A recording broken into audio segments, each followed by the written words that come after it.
'n murgpampoentjie en lamskottel gereg. As jy nie lamsvleis het, gemaalde lamsvleis, dan kan jy beesvleis ook gebruik. Lamsvleis gee net vir my, dink ek persoonlik 'n lekkerder geur aan saam met die murgpampoentjies. Gemaalde lamsvleis, die murgpampoentjies wat jy in lang repe kan sny.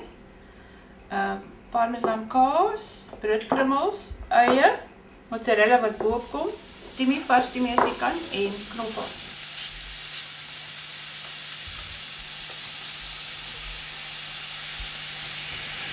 Terwyl die vleis braai, kan ons die murgpampoentjie in die bak sit.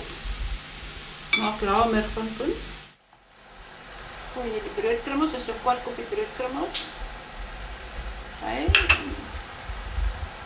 Parmesan kaas, so 4 groot eetlepels.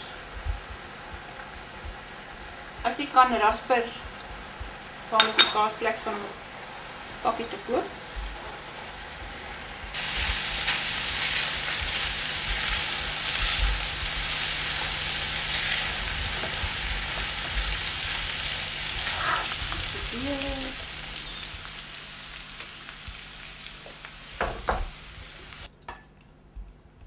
Strooi die timie oor, ons gaan hom nou net so in die oond insit. En dan bak hy vir so 45 minute voor ons die mozzarella kaas opsit.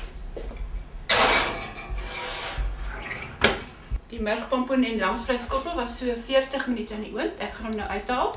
Dan sit ons skyfies, eintlik dik skywe mozzarella kaas boop voor ons hom terugsit in die oond.